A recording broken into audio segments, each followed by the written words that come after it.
Subscribe to our YouTube channel and press the bell icon to get the latest updates.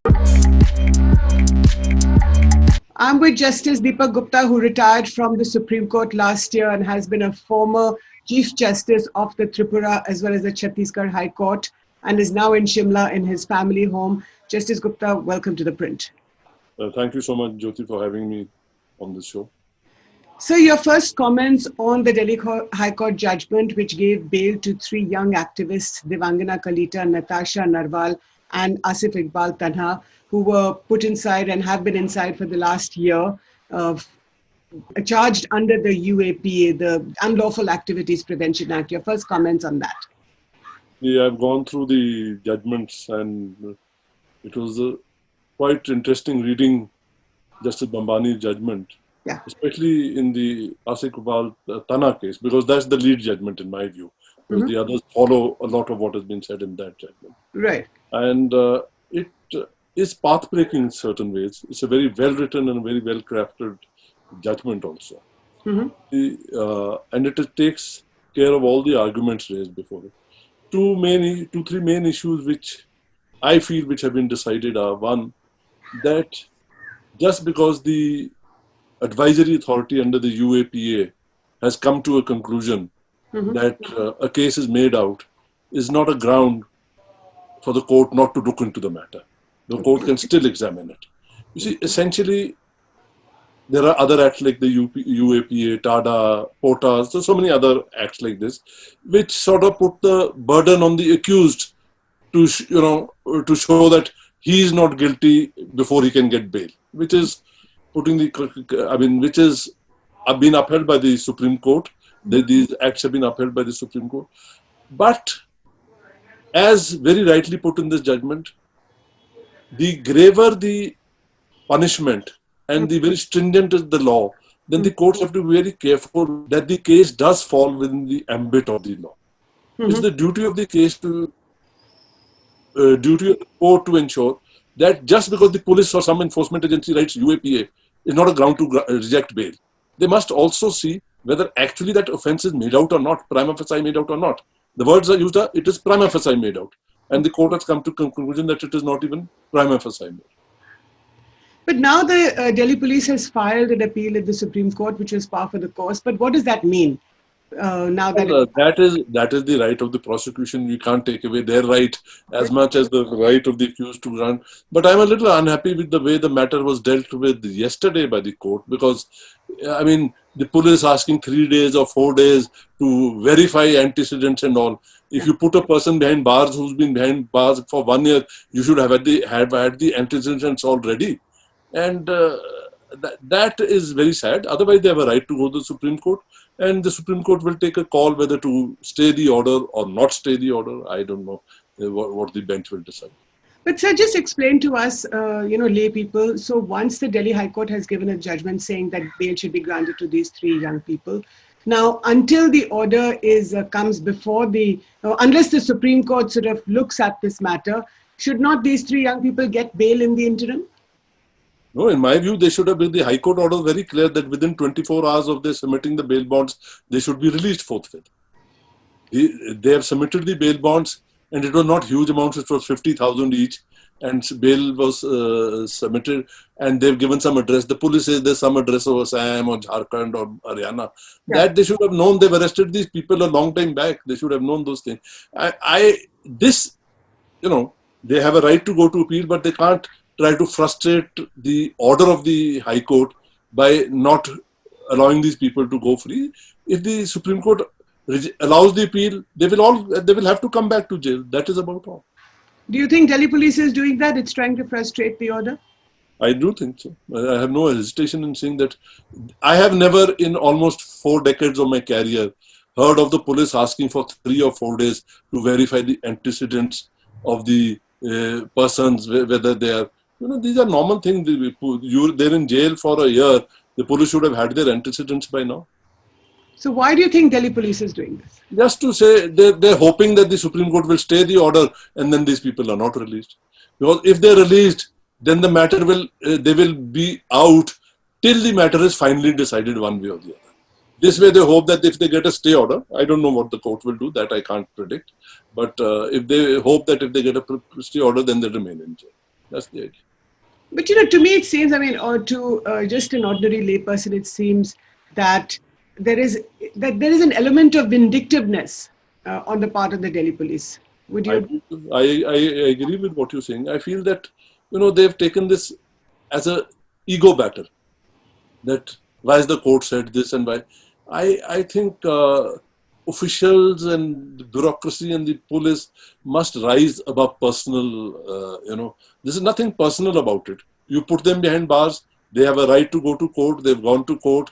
The trial court rejected their plea for bail. The High Court has come down heavily on the trial court as well as the prosecution and said they're entitled to bail.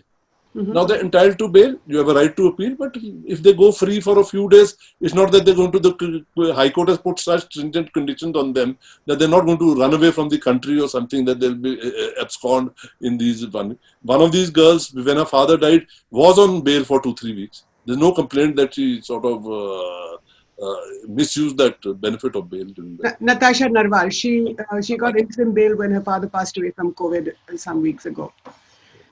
But sir, let me if I can just read out one of the sentences that Justice Siddharth Bridul and Justice Anup Jairam Bhambani, the two judges in the Delhi High Court who delivered this verdict, and they say it, and I quote, "It seems that in its anxiety to suppress dissent in the mind of the state, the line between the constitutionally guaranteed right to protest and terrorist activities seems to be getting somewhat blurred. If this mindset gains traction, it would be a sad day for democracy," the two judges have said. What do you make of that? I feel it's a very true statement, and it very succinctly they have said what needs to be said. See, in my view, even the arrest of these 3 people and this long incarceration for a period of 1 year for these young students, for these young students,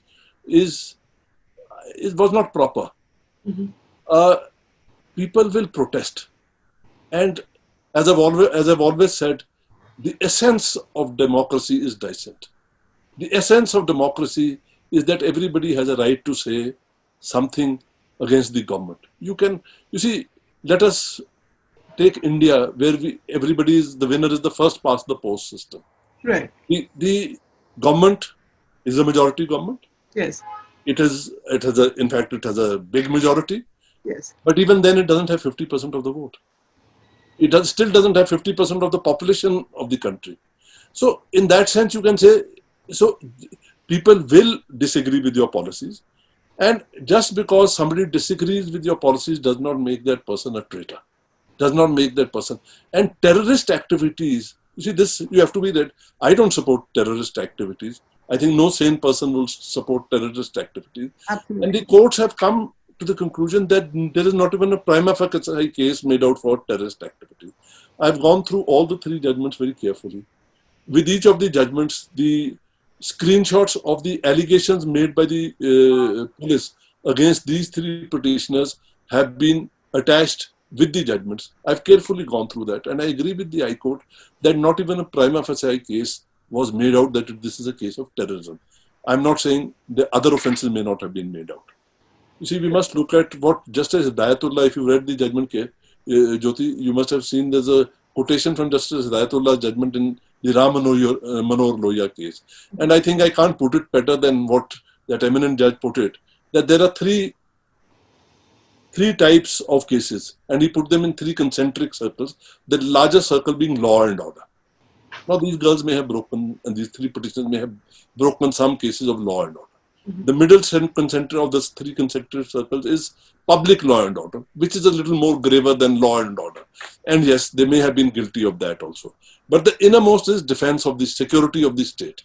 Mm-hmm. I don't think any of their actions amounted to, affecting the sovereignty of the country or impinging upon the security of the state. In fact, there's one other passage in the judgment which I really like, is where they say the shoulders of this country are our democracy strong enough and should always be strong enough to withstand protests by a tribe of students. Tell me about the importance of this judgment. You said that Asif Iqbal Tanha's judgment, in your view, was perhaps the most important? What does that mean? Why I'm saying it's important, though in a way it reiterates what the law is already there. But it's like a breath of fresh air coming after a few, a lot of cases being decided in the other way around, where where they've gone into the concept of liberty versus detention, especially in the context of where every day you slam a person and say he's a urban Naxal, he's a anti-national, which is just because you don't support the government doesn't make you anti-national. The country is different from the men who are governing the country. I can be a patriot and disagree with what the government says. Right. And it's not that I support the government. Personally, sometimes I support the government, sometimes I criticize the government. Sometimes I can be mildly critical, sometimes I can be very vocally, stridently critical. That is part of democracy. And so this judgment lays down, and the other important aspect which the judgment lays down is that the trial court had said that since the advisory board has, looked into the matter, I don't have to look into it again. So that's another important aspect. Then the balance between freedom of speech and detention. Then also a very important aspect which they've looked into is the long incarceration. What is happening in a lot of these cases, I find, is that what the police does is slams you under a few of these acts where bail is difficult, and then gives in a charge sheet. Like in this case, the charge sheet itself runs into 19,000 pages. You have 740 witnesses. Now you know the trial is not going to conclude in the next 10 or 15 years. Now, can these people be incarcerated for 10, 15 years till the trial completes?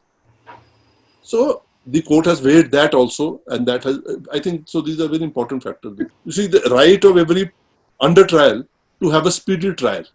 If that can't be ensured, that under trial, in my opinion, is entitled to be released on bail. So, you can't have them, you see, this is one country where 70 or maybe 80% of the people in jail are actually under trials. They're not guilty. They've not been held guilty. Many of them will be innocent if after 4 or 5 years of being incarcerated, they are released. I mean, who will give them back their lives? Even these girls and boys, if after 5 years or 6 years they're held to be, they're not found guilty, then how do you repay what has been? So this tendency of the state to slap UAPA, which is such a serious charge, is a terrorist charge against people who are protesting. I mean, how do you differentiate? It's a question of national security versus liberty, isn't it? Yes. And it's not, I would like to make it clear, it's not that this government alone. Any political party in power. Absolutely. It is, I'll say, anybody in power has misused these laws very, very, tremendously misused these laws to settle scores, to be vindictive, and to get down somebody, this government may have used it more than the previous government, but it's not that the previous government did not use it. Lots and lots of cases under the UPA government were there of misuse of various provisions. In fact, some of the very stringent amendments have been brought in by this act was Mrs. Gandhi's creation, and the stringent amendments had been brought about in 2008. You see, it's there when people are in power, and remind me of what Lord Acton said, power corrupts and absolute power corrupts absolutely. You see, because this is where I feel it is just that we are in power and we will not tolerate any sort of dissent. And that it goes against the very ethos of democracy. And I somehow wonder why, but I also feel that if they if they misuse this law more and more, and as in this very judgment, there's the phrase they used is crying wolf. The authorities crying wolf. If they keep on crying wolf over a long period of time, then the courts are going to become even more and more skeptical of all the cases coming under the union. So this again is an important aspect of this country, that of this judgment is that you are using this, and the phrase used, crying wolf, itself is very self-explanatory. If the government cries wolf, you can imagine what is the state we are living in. That's right. So, you know, I spoke to the mothers, two mothers, Devangana Kalita's mother and Natasha Narwal, of course, her parents passed away. So her bua, her aunt, and Jahan Ara, who's the mother of Asif Iqbal Tanha. And all three of them say, our children are not terrorists. They are citizens of India. वो भारतवर्ष के नागरिक हैं और अच्छे बच्चे हैं. नहीं, मेरे को भी लगता है कि वो भारतवर्ष के नागरिक हैं. ऐसा है कि मेरे बच्चे भी they're about the same age, they may not agree with what I say at home. See, my views and their views may be different on so many issues. So that doesn't make them, you see, this tendency in the last, this is a tendency I've seen the last 4, 5 years, 6 years, that, you know, whenever there is this, some, whether it's the CAA protest or the farmers protest, anybody who's involved in the protest is said to be Deshdrohi and anti-national. And that is totally, totally wrong. They protest, I may not support what they are saying or not doing. Especially in the farmers protest, in very many ways, I don't agree with what the farmers are saying. But they have a right to protest. And just because somebody is helping them and somebody goes and a particular community is more in the forefront of the protest, you don't treat that as a... You are, in fact, playing with fire in that sense. In what way? In, you know, when you say that ordinary citizens, you treat them as traitors, then you're pushing them to that brink where they might actually become anti-nationals. Must respect another's opinion, engage with them and convince them that you are wrong, or we'll talk with you, sit down with you. You don't call anybody who disagree with you an anti-national. So that is why these protests, yes, sorry. So you refer to the farmers' protest. Now, I'm going to ask you the farmers' protest for the last 6 or 8 months, and now I believe the farmers are back. We don't hear about them very much, but I believe again they are back on the outskirts of Delhi, and they are... I had to take a long detour because of the farmers' protest. That's right. So when they are blocking this highway, and it's a national highway, again, if you bring your mind back to Shaheen Bagh in Delhi, where they blocked the road for several months. Now, should ordinary protesters, you know, should they be allowed to do this? That they're blocking a highway, not letting other citizens carry out their work, their duties? You know, they have a different view. That is the police which has put barricades on the highway. They are not stopping. They've blocked part of the highway. But I'm not going to that. Yeah. Yes, you know, there has to be a balance again. The Supreme Court judgment in the Shaheen Bagh case, as it stands today, because that's the law of the land. Justice Sanjay Kishan calls judgment, where it says you can't have these protests going on, you know, ad nauseum for years and years, that you allow something to be blocked. And I think but then they must given an alternative place, which should be a good place. It's not that you tell them to go to Timbuktu to protest. It can't be like that. They have to be given something where they protest. Now you say Jantar Mantar, they can't protest. They can't. You have to give a place to protest also. Public amenities being stopped, like tomorrow if somebody says metro will be stopped indefinitely, I don't think that because every citizen also has a right. Like if you protest outside universities and say college band rahega, I can say you have a right. If the college student says we will not go to college, they have a right to do that. But they can't say that others who want to go to college will also not go to college. Right. Now, what is interesting what is interesting about this particular High Court judgment is that it's about 3 students actually. So both Natasha Narwal and Devangana Kalita are students at the Jawaharlal Nehru University in Delhi, while Asif Iqbal is a student at Jamia Millia Islamia. Now, as you know, that there was this protest against the CAA, the Citizenship Amendment Act, and the NRC, the National Register of Citizens. Again, a lot of students, hundreds and thousands of students in both these universities, as well as in other parts of Delhi and other parts of the country, were protesting about this. So these 3 were picked up, and there is a fear amongst the students that if they protest, that the same thing will happen to them as well. Yeah, in fact, I think that is why, day before yesterday when I was speaking to some other people, I said the authorities have succeeded to a large extent by keeping these people incarcerated for a year. Because many youngsters who are otherwise, quite aware of their rights, but they don't want to take the risk of being arrested. So now they don't want to go and protest. So when the authorities send a message that if you protest, we will send you to jail, everybody may not have the courage and the strength which these three have. And they don't want to get into this, they don't want to go to jail. Like most of us don't want to go to jail. So they don't want, so they don't go to the protest side. So the government in certain ways has already succeeded by getting the protest numbers lessened by arresting these young students. Do you think that there is a tendency to invoke charges like UAPA rather than lesser charges against people who are defying the government? Definitely, yes. Not only UAPA, sedition, 153A, another drop of the hat, these charges are leveled. And as I read, I can't vouchsafe for the statistics, but somewhere I read yesterday that only 3% people are being convicted in the sedition cases, which itself shows that if 97% cases are ending up in acquittal, that shows that something is wrong with the way which the cases are being filed.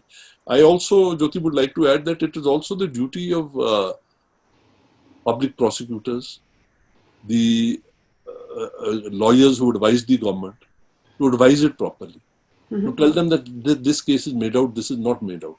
They are not merely spokesmen of the government. A good public prosecutor should always advise the government that these charges will be made out and these will not.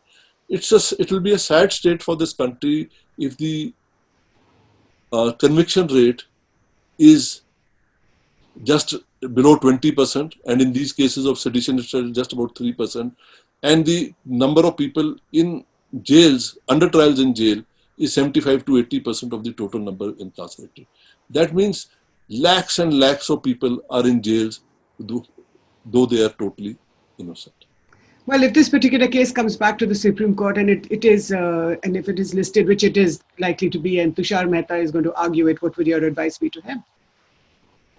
No, I don't advise anybody. This is for him to argue. He has to. I've said what I have to say. Right. I mean, and he may have a different point of view, because when I say that everybody has a right to dissent, Tushar Mehta also has as much of a right to take a view different than mine.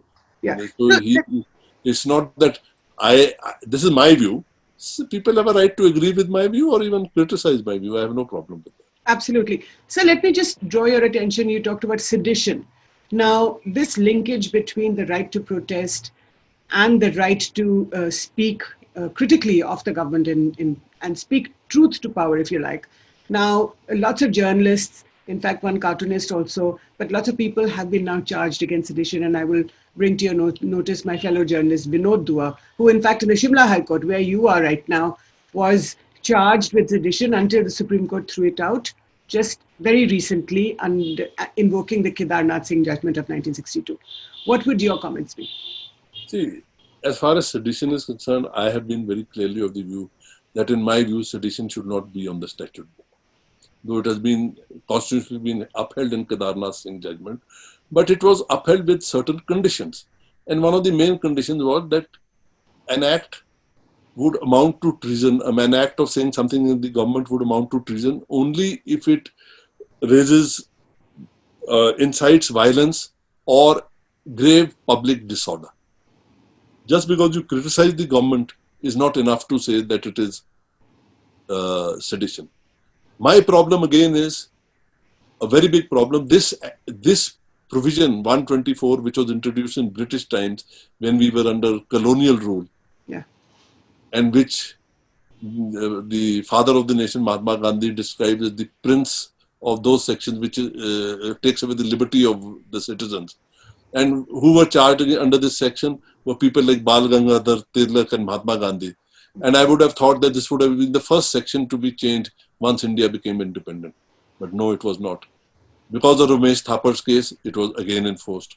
The freedom to speak. So, because no government in power wants to take away the right of threatening people that we can put you behind bars if you say something against us. And then in 1974 or 75, at that time Gandhi was the Prime Minister, this offence was made cognizable. Now, this is the worst thing which was done. It was earlier a non-cognizable offence, which really means that only it could be filed on the complaint of a police officer. Mm-hmm. Now anybody, any Tom, Dick and Harry, like I say, Vinod Dua, one Mr. Sham in Kumar Sen, a remote part of Himachal, filed a complaint and got the FIR registered. See, why I say that? Because even if we come, I've always talked about having it abolished, but even if it's not abolished, I feel that at least it should be made non-cognizable. And I also feel that there can be a provision. I know in Vinod Dua's case, the Justice Lalit has said that we will not encroach upon the in the legislative domain and say that you have this sort of thing, but of a committee or something. But I feel that if all parties get together and if, but you see what will happen is tomorrow if there's another party in power, this party will say abolish sedition and that party will say we will not abolish sedition. And so the circle goes on and it is being misused. It's a very unfortunate. So sedition since 1974, 1975 remains a cognizable offence even till today. It is. Which means, which means anybody can. You see, I would suggest that I would made this suggestion. So if I want to file a case against you, I can file a case of sedition against you that I don't like the way you. No, you just say pick up two lines from some article which I have written or something, maybe totally out of context, and say, see, this is what he said. This amounts to sedition. No, I will get scot-free after every. You see, please remember, Vinod Dua could afford to go to the Supreme Court. There are many journalists who may not be able to, who would go to the High Court, may not be able to get relief there. And if you're arrested, say, in that case for a couple of days or something, how does, and then that threat, it's not so much the offense or the conviction, it's the threat itself which has a chilling effect on free speech. So the fact that it has remained a cognizable offence since the time of the emergency, right up to 2021. I think it was before I may be wrong, but I think it was amended a little before the emergency, if I'm not wrong. So on the eve of the emergency. So obviously it shows what Indira Gandhi wanted to do, which is to squelch dissent, to stifle freedom of speech and expression. But it remains on the statute books up to 2021. I mean, we keep talking about how the emergency was such a dark period in our democracy. But now there are certain things which remind me of the emergency. Like what? Like the right that the attempt to quell dissent and free speech. Why do you say that it reminds you of the emergency today? Because I was a student during the emergency days and people could not speak their minds. Even today, people are afraid of speaking their minds. Everybody, there is no emergency today, but people are scared that a case may be lodged against them, something may happen, so they'll go behind bars. Nobody wants to take, an ordinary citizen doesn't like, it's maybe activists or people who are very much involved who will take the risk. You and I would probably not take that risk of going to that extra length to say that this is, join a protest or something. But sir, would you hold your own community also to account? Because, the former Chief Justice of India, Mr. Ranjan Gogoi, is now a member of parliament in the Rajya Sabha.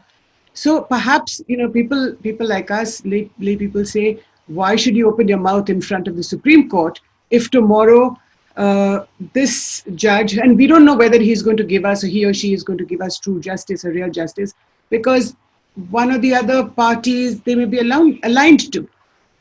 I don't think so. That's totally correct. I'm not saying, I don't want to comment on Justice Gogoi. You see, that's a personal choice for every judge. I made a choice. I'll not take public office, any office after retirement. But there are judges and there are certain posts where you have to be a retired judge of the Supreme Court to head a committee. There are so many such bodies. So, like the National Human Rights Commission, for example. National Human Rights Commission. No, there are many, even like the Consumer Act, the National Green Tribunal, so many where you have to be retired, the NCLAT, there are so many where, so though I have written a judgment in Roger Matthews' case, if you have the time, go through it, where I've suggested a different way of running these tribunals also. But even that would take many, many years before it can be. So this is a very personal choice if somebody wants to accept offers. And it's not that there have been fantastic judges who have held office after retirement and delivered justice. Justice Swatantra Kumar, head of the NGT, did a great job. So it's not that, I think it's very easy to label judges also, But yes, I do feel as an institution, I do feel that that the Supreme Court is not behaving as much as protecting the rights of the citizens as it should be. This is not only as a jurist or a former judge of the Supreme Court, but as a citizen of the country. I think the court has a very big role as a protector of human rights, which probably, in my experience, in my view, it has not discharged as well as it could have. So give me one example of that. No, I not get no personal. I'd not like to get into any. Not personal example. I mean, we are not talking about Dr. No, I'm not going to cases because that gets into judges and this and that. I'm not. But you feel that the Supreme Court is not.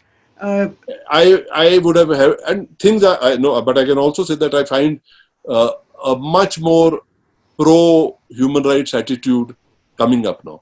But Jyoti, I again must add that there are judges and judges. There are judges who are liberal judges, as we call them, and there are judges who are more conservative judges. Sure. I mean, and they also have a right to have their opinion. Absolutely. You see, we can't say that's because some judge does not agree. I am more against those judges whose views change like the weather vane. With governments. So that but if a judge has consistently been a judge who's conservative in his views, I see nothing wrong with that. Because you can't expect all judges to be take a line of view which is like you. Absolutely. Sir, I can't let you go without asking you about this cartoonist whose name is Manjul and who has got a letter from Twitter, the big social media giant. And Manjul posts his cartoons on Twitter, a lot of them, as well as in other publications. But he has received some weeks ago a notice from Twitter which says that the government of India has written to Twitter asking why these cartoons should not be taken down. What would you think? Jyoti, I'm sorry, but I'm not aware of this case, so I don't want to comment on it too much because I'm not aware of the fact. And secondly, even these new advisory rules, these provisions which have come out, I'm not gone through them carefully, so I would not like to make my comment. But I can tell you that when I was sitting I was heading a bench in the Supreme Court with Justice Anirudh Bose, and this matter had come up before us of framing guidelines. I had prima facie. I can tell you, it was a prima facie opinion, but I had felt that we need to have some sort of guidelines and some sort of restraint even on these social media groups. I am not on Facebook, nor am I on Twitter, but I do use WhatsApp and I use it. And what I find is that a lot of time social media mars the reputation of a person. You yourself might have been trolled many times. Absolutely. Now, don't you want to sometimes feel that I want to take this troll to court? The person who trolled me. So there I felt that there should be somebody, some authority, and there should be some rules. Because this is, the government using it, we get angry. But supposing I am being trolled, I want to get back. So we need some guidelines. So I don't agree with these companies when they say that we will not disclose who is the originator of the tweet. But where my tweet or whatever in any of these, because I'm also not so active, I don't know what terms to use. But the originator of the message which causes some, it troubles me or it troubles the government. But what I have a very strong view is, and where I don't agree with the government is, that this cannot be decided by the government itself, that this tweet will come down and this will not.